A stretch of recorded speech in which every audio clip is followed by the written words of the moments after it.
各位朋友啊，韩红这个事儿啊，到现在呀，已经形成了一个大的舆论风暴，估计这个事情啊，肯定不能善了了啊！我应该是比较确定，韩红基金会从此再没有韩红2个字儿了，估计啊，这个肯定不能是挂他的名了，而且呢，韩红呢人设崩塌，被这些网友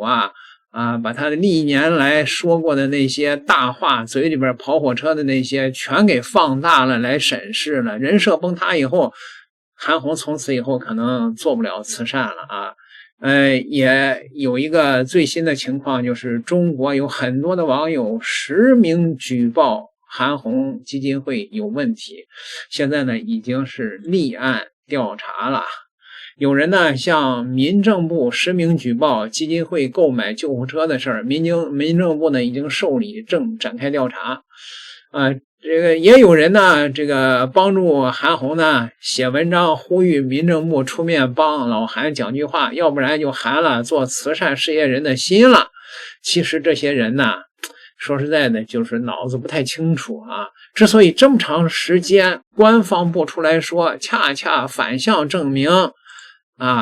这个韩红可能是真的有一些问题啊。民政部的调查程序是有明确的时间节点的啊。根据社会组织登记管理机关行政处罚程序的规定，一般案件应在立案后60个工作日内做出处理决定，复杂案件可延长到30个工作日，这意味着未来2-3个月内就会有初步的结论。大家一定要记得，官方要是真觉得没问题，早就发声明替他澄清了，既能平息舆论，又能维护慈善的公信力。现在连句话都不肯说，说明内部掌握的情况和对外展示的形象存在着明显的落差。小王啊，那几家医院订了多少货啊？老板，他们全都订了。仓库里面还有50辆救护车，你给他们分了吧。还有，订的多的多分一点，订的少的少分一点，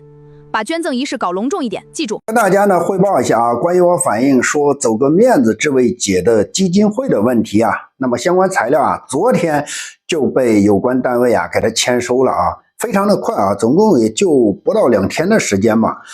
那么我的这个事项请求是什么呢？第一个，依法对该基金会王某娟李某建等高工资高报酬问题调查并作出处理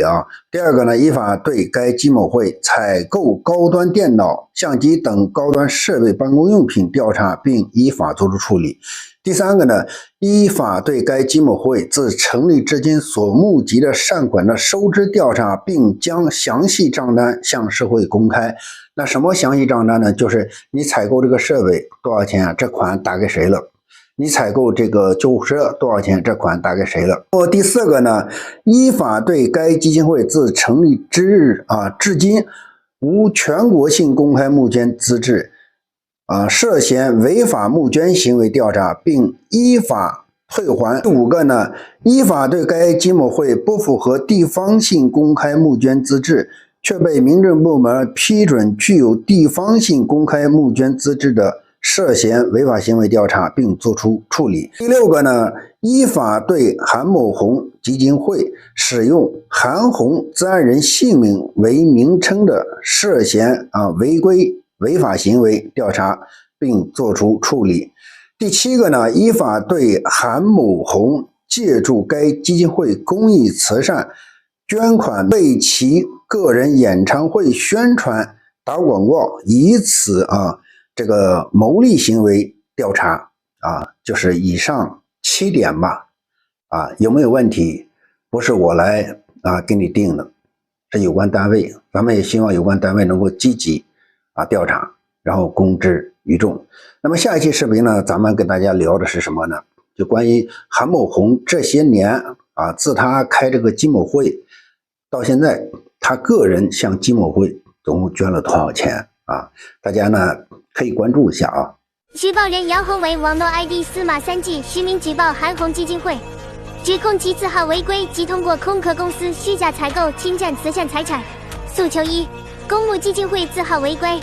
举报人依据民政部26号令基金会名称管理规定第6条，提出法规写明公募基金会字号不得使用自然人姓名，但该基金会转为公募后，仍持续使用韩红自然人姓名作为字号，涉嫌违规。诉求2，向空壳企业大额采购，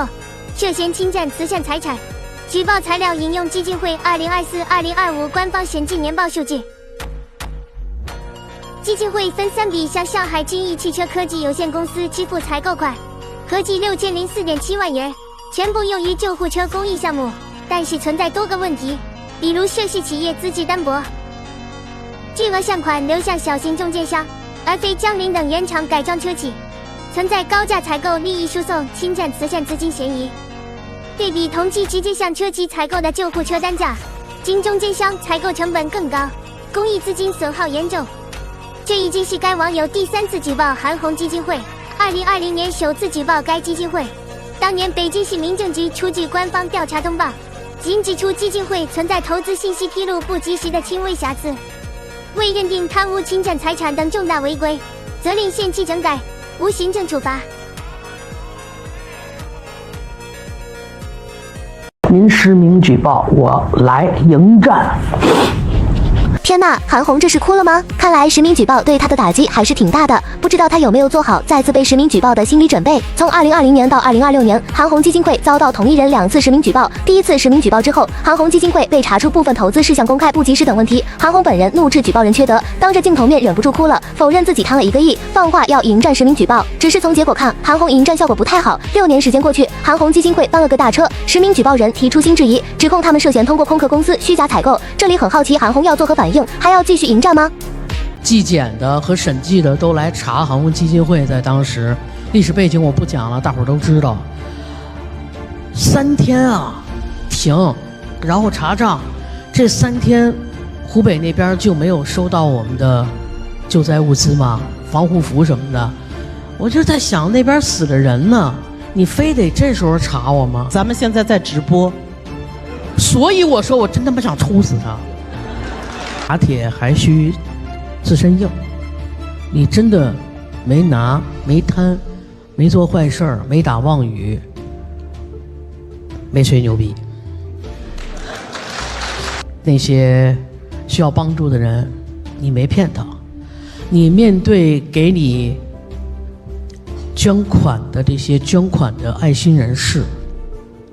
你没亏心，你只要对得起他们，对得起所有捐赠人，然后也对得起所有受捐助的这些需要帮助的人。你内心干净，内心赤诚，你没偷，你没贪，所以你那时候你不要脸，脸皮厚，无所谓了。你愿意查你就来查，查完以后我要是没事儿，我就特别想说，我真他妈想抽死你。韩红走个面事件持续发酵，结果他的爱心慈善基金会的账本被网友扒了个底朝天。翻看基金会历年年度工作报告，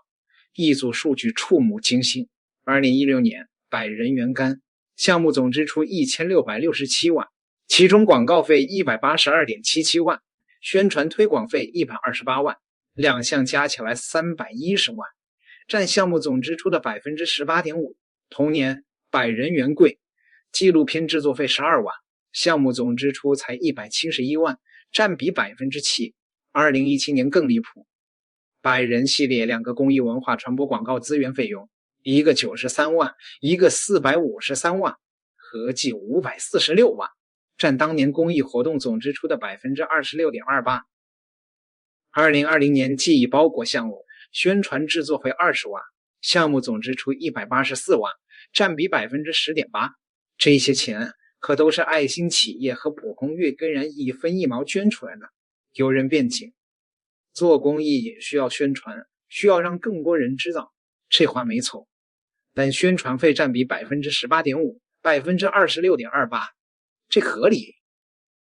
百人援肝广告费加宣传推广费310万，而直接用于受助人的物资支出才550万。换句话说，每花10块钱，将近2块用在了打广告上。更扎心的是对比，有网友扒出，百人员干扣除企业资助的货款后，基金会自身实际支出122万，但差旅、物流、交通、审计等费用却花了910万。这不是在救济，这是在造神。韩红基金会2025年总收入 7.83 亿，99% 以上的来自社会捐赠，管理费 2.86%， 确实低于法定标准，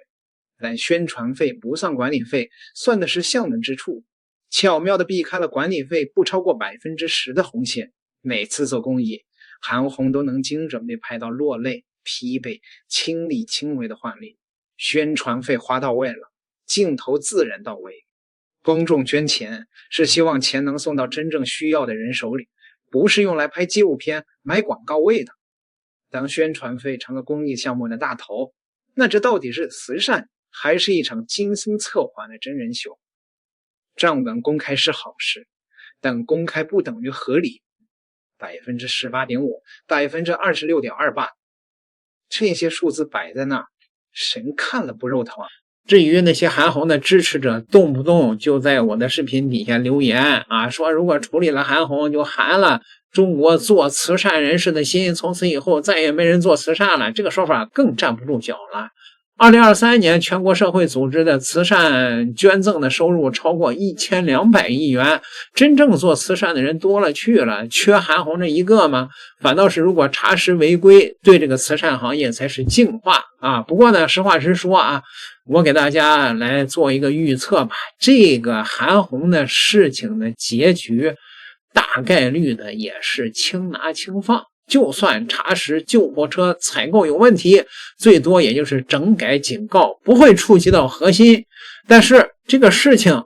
民间监督的意义不在于搞倒谁，而是在于建立常态化的审视机制。慈善不是道德的豁免证，公众有权追问每一分钱的去向，才是这个事件的真正的社会意义。你们同意吗？各位，点个订阅，下期再聊。